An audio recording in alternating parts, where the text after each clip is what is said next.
Hello everyone, welcome back to Vidyalaya. आज की इस वीडियो में बात करेंगे differential equations of first order and first degree की। ठीक है, तो डिफरेंशियल इक्वेशंस क्या होती है, उसका ऑर्डर कैसे डिफाइन करते हैं और उसकी डिग्री कैसे फाइंड करते हैं, ये सारी चीज़ें हम समझ चुके हैं।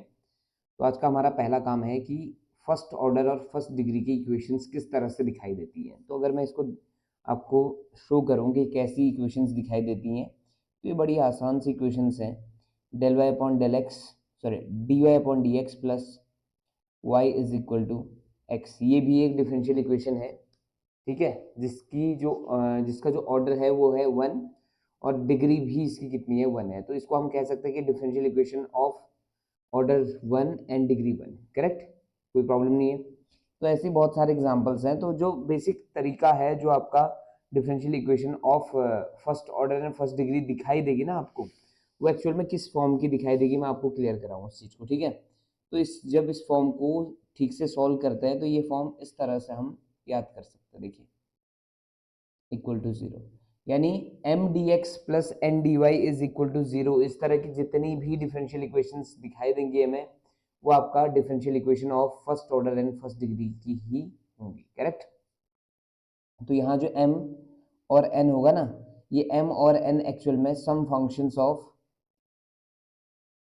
x कॉमा y हो सकते हैं। कोई प्रॉब्लम नहीं है कि कोई फंक्शन हो सकता है x और y का। क्लियर है इतना? ठीक, तो फर्स्ट ऑर्डर और फर्स्ट डिग्री की इक्वेशन किसे कहते हैं, किस तरह से वो दिखाई देती है, वो आपको समझ आ गया होगा। अब मैं बात करूंगा सॉल्यूशन की, यानी कि इस तरह की जो जितनी भी इक्वेशंस होंगी फर्स्ट ऑर्डर और फर्स्ट डिग्री की, उनका सॉल्यूशन किस तरह से किया जाता है। ठीक है, कितनी मेथड्स होती हैं। तो बहुत सारी मेथड्स है हमारे पास सॉल्व करने के लिए इस तरह की इक्वेशंस को, लेकिन इसके अंदर सबसे पहली जो मेथड है जिस पे हम आज काम करने जा रहे हैं वो है वेरिएबल सेपरेबल। वेरिएबल सेपरेबल, ठीक है। ये किन इक्वेशंस को सॉल्व करने की मेथड है? ये है फर्स्ट ऑर्डर और फर्स्ट डिग्री की डिफरेंशियल इक्वेशंस को सॉल्व करने की पहली मेथड है। करेक्ट, चलिए अब मैं एक क्वेश्चन उठाऊं तो उसके बाद आप समझ पाएंगे कि इसको किस तरह से इंप्लीमेंट किया जाता है। ठीक, जैसे क्वेश्चन पूछेगा solve solve one plus x square d y is equal to one plus y square d x. अब इसका नाम ध्यान से देखिए, नाम पढ़िए इसका जरा, कि ये कहता है कि वेरिएबल सेपरेबल, यानी कि इसमें आपने क्या करना है, वेरिएबल्स को सेपरेट करना है। सेपरेट करने का मतलब है एक तरह की वेरिएबल्स को एक साइड रखना। जैसे यहाँ कौन है, dy है ना, यहाँ कौन है, dx है। तो हम क्या कोशिश करेंगे कि dy वाली साइड में ओनली y मिले हमें।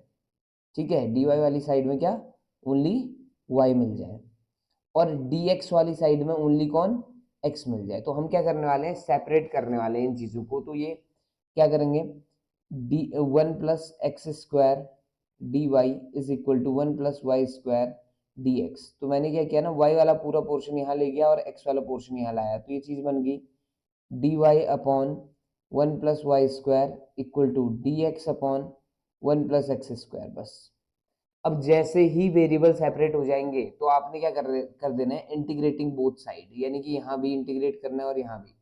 लेफ्ट में with respect to y integrate होगा और राइट में with respect to x integrate होगा, कोई प्रॉब्लम नहीं है। अभी इंटीग्रेशन हम पहले पढ़ चुके हैं, ए स्क्वायर प्लस एक्स स्क्वायर वाला कॉन्सेप्ट। तो ये एक्चुअल में किसका फॉर्मूला है, टेन इनवर्स वाई का फॉर्मूला है, और ये किसका, टेन इनवर्स एक्स प्लस सी। आप एनी कांस्टेंट ले सकते हैं। तो इसका जो फाइनल आंसर है वो कुछ इस तरह का हो गया, और चाहे तो ये इस तरह से भी दिखाई दे सकता है, Y equal to ten of ten inverse X plus C. ये भी आपका इसका एक सॉल्यूशन है। करेक्ट इतना?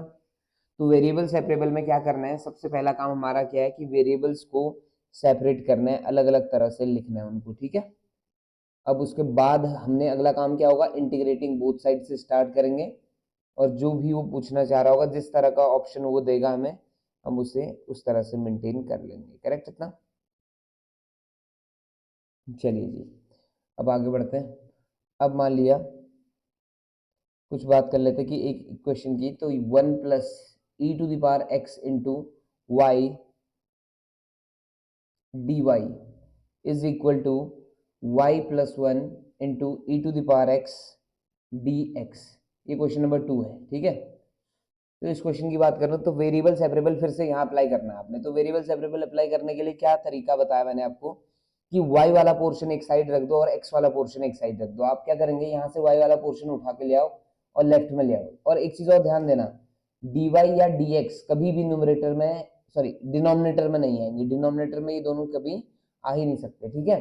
हर बार ये कहाँ होंगे, न्यूमरेटर में होंगे। तो ध्यान देना है कि जैसे यहाँ dy लिखा है तो यहाँ किस तरह के पोर्शन ले आओ आप, कंप्लीटली y वाला पोर्शन ले आओ लेफ्ट में, ठीक है। तो ये क्या बन जाएगा, y upon y plus one into d y is equal to e to the power x upon one plus e to the power x dx, ठीक।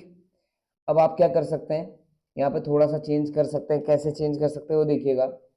अगर मैं यहाँ प्लस वन और माइनस वन कर दूं अपनी तरफ से, अब देखो मेरा काम है बोथ साइड क्या करना, इंटीग्रेट करना। पहला काम था वेरिएबल सेपरेट करना, सेपरेट हो चुके हैं। अब मेरा काम है कि बोथ साइड जो है इंटीग्रेशन करना है। और इंटीग्रेशन करने का तरीका, ये जो चीज मैं प्लस वन माइनस वन कर रहा हूँ ना, ये बहुत कॉमन है इसमें डिफरेंशियल इक्वेशन में। ये चीज आपको लगभग हर तीसरे क्वेश्चन में दिखाई देगी, ठीक है।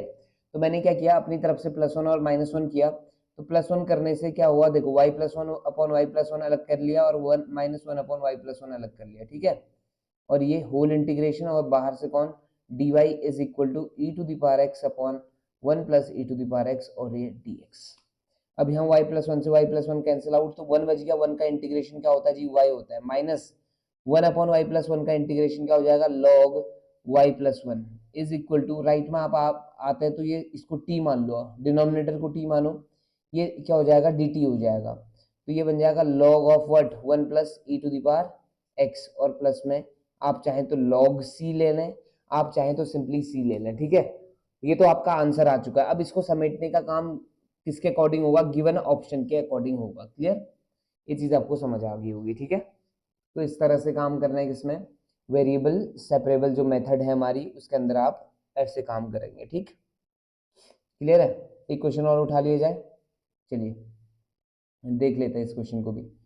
x into under root of one plus y square into d x plus y into under root of one plus x square into d y is equal to क्या आ जाएगा, जीरो।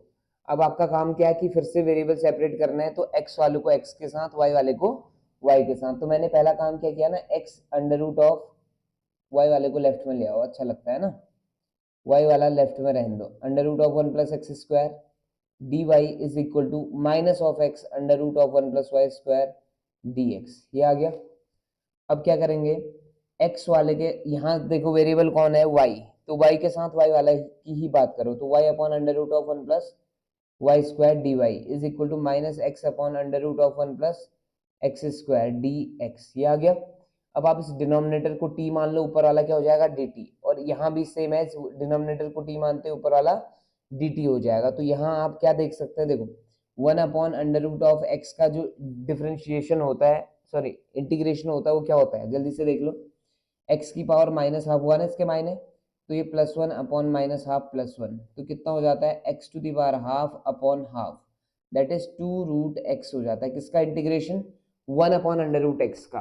तो यहाँ जैसे ही आप इसको टी मानेंगे ना, और ऊपर वाला क्या बन जाएगा, डी टी बन जाएगा। तो हाफ ऐसे ही रहेगा, और अंदर ये वन अपॉन रूट एक्स का इंटीग्रेशन क्या हो जाएगा, two root one plus y square, और सेम एज राइट में माइनस हाफ ऐसे रहेगा into two root one plus x square, और प्लस में क्या लिख लेना सी, हाफ से ये टू गया।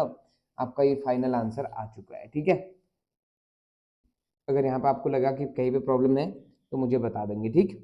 एक दो जगह मैंने शॉर्टकट कर लिया है, वो चीज़ मैं समझा चुका हूँ आपको कि किस तरह से one upon under root x का आप इंटीग्रेशन करेंगे। तो आई थिंक यहाँ कोई प्रॉब्लम नहीं होनी चाहिए, ठीक है।